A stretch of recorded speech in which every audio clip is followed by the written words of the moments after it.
अस्सलाम वालेकुम। मैं उम्मीद करती हूँ कि आप लोग सब खैरियत से होंगे। मेरा नाम डॉक्टर मोमिना है। आज की इस वीडियो में हम एक बहुत ही इम्पोर्टेंट टॉपिक पर बात करेंगे।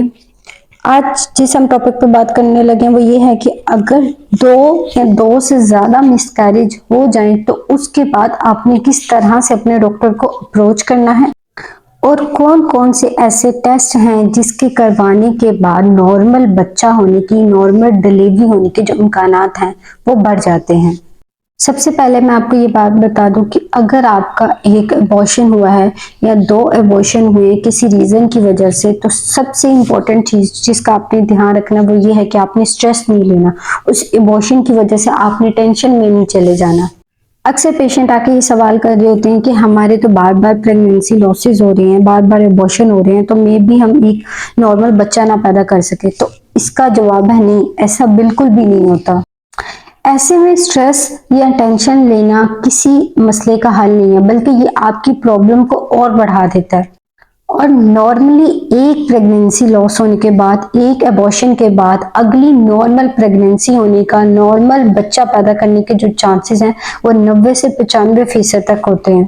बहुत से पेशेंट ऐसे होते हैं जिनके एक या दो अबॉर्शन हुए होते हैं और जो उनकी अगली प्रेगनेंसी होती है उसमें एक नॉर्मल बेबी, एक हेल्दी बेबी अपने साथ घर में लेकर जाते हैं। यहाँ पे सबसे इंपॉर्टेंट चीज जिसका आपने ख्याल रखना है वो है फॉलिक एसिड। मैंने एक वीडियो में भी बताया था कि फॉलिक एसिड कितना इंपॉर्टेंट है आपके लिए।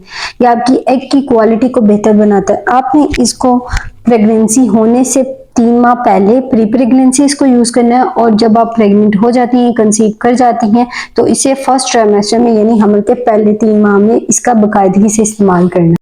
अगर आपके 3 या 3 से ज्यादा मिसकैरेज हो चुके हैं, 3 या 3 से ज्यादा अबॉर्शन हो चुके हैं, तो यहाँ पे आपने एक चीज का ख्याल रखना है कि आपने अगली प्रेगनेंसी होने से पहले अपने गायनेकोलॉजिस्ट से जरूर जाके मिलना है, और आपने अपने डॉक्टर को अपनी कंप्लीट हिस्ट्री देनी है कि आपके पहले 3 अबॉर्शन हो चुके थे, 3 मिसकैरेज हो चुके थे, और वो किस किस मंथ में हुए थे। ये सब कुछ आपने अपने डॉक्टर को बताना। ऐसी सूरत हाल में जो आपके डॉक्टर हैं आपके कुछ स्पेसिफिक टेस्ट करवाते हैं, या फिर वो लोग जिनका कोई लेटेस्ट अबॉर्शन हुआ हो या फिर अभी उनका ये मसला चल रहा हो, तो उस सूरत में आपकी डॉक्टर जो बच्चे के टुकड़े निकलते हैं, प्रोडक्ट ऑफ कंसेप्शन निकलती है, उसके भी टेस्ट करते हैं जिसे हम कैरियोटाइपिंग कहते हैं, ताकि इससे ये बात पता लगाई जा सके वो कौन सी जेनेटिक प्रॉब्लम है जिसकी वजह से आपके बार बार प्रेगनेंसी लॉसेस हो रही हैं या बार बार मिसकैरेज हो रही हैं। ये सब कुछ वो टेस्ट करवाने के बाद आपका डॉक्टर आइडेंटिफाई करेगा और आपको फिर उसके अकॉर्डिंग गाइड करेगा। जब आपके 2 या 2 से ज्यादा अबॉर्शन हो जाते हैं, तो जब आप अपने डॉक्टर के पास विजिट करते हैं, तो उस टाइम पे आपकी डॉक्टर आपसे 2 या 3 सवाल पूछती है। वो पूछती है कि आपको कोई हाई ब्लड प्रेशर या शुगर या कोई थायराइड का कोई ऐसा प्रॉब्लम तो नहीं है, कोई इनमें से कोई एक ऐसी बीमारी जो आप फेस करी हो। ये सारे सवाल आपके डॉक्टर आपसे पूछते हैं। या फिर आप कोई ऐसी दवाई तो नहीं इस्तेमाल कर रही जो आपके अबॉर्शन की वजह बन रही है, या फिर आपके इर्द गिर्द कोई स्मोकिंग तो नहीं करती, या फिर आप खुद स्मोकिंग तो नहीं करती।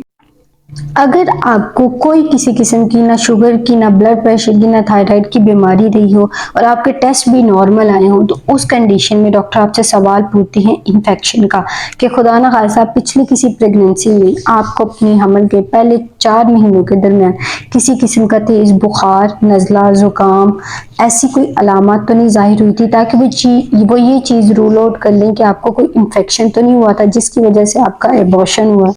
अगर आपके टेस्ट भी नॉर्मल हो और आपको किसी किस्म का इन्फेक्शन भी ना हो, तो उसके बाद जो आपकी डॉक्टर है वो आपकी बच्चेदानी की अंदरूनी साख्त का मुआयना करने के लिए एक कैमरे का टेस्ट आपको एडवाइस करते हैं जिसे बोला जाता है हिस्टेरोस्कोप। उस टेस्ट के दौरान जब बच्चेदानी की अंदरूनी साख्त को देखा जाता है, तो उस टाइम पे नोट किया जाता है खुदा न खास्ता बच्चेदानी के अंदर कोई रसोली या फिर कोई वदूद यानी कोई पॉलिप वगैरह तो नहीं है, ताकि उसकी सर्जरी करके नेक्स्ट जो आपकी प्रेगनेंसी हो उस दौरान एक हेल्दी और नॉर्मल बेबी कंसीव किया जा सके। मैं उम्मीद करती हूँ कि आज की ये वीडियो रिकरेंट मिसकैरेज के बारे में आपके लिए बहुत ज़्यादा हेल्पफुल रही होगी। अगर आपका रिकरेंट मिसकैरेज से रिलेटेड कोई भी क्वेश्चन है तो आप मुझसे कमेंट सेक्शन में पूछ सकते हैं। मैं अपने बहुत ही बिजी स्केड्यूल में से टाइम निकाल के आपके लिए वीडियोस बनाती हूँ। अगर आपको ये मेरी वीडियो पसंद आई है और आप चाहते हैं कि मैं इस तरह की और वीडियोस बनाऊँ, तो आप मेरे चैनल को सब्सक्राइब कर दें, मेरे वीडियोस को लाइक करें। मिलते हैं नेक्स्ट वीडियो में, तब तक के लिए अल्लाह हाफिज़।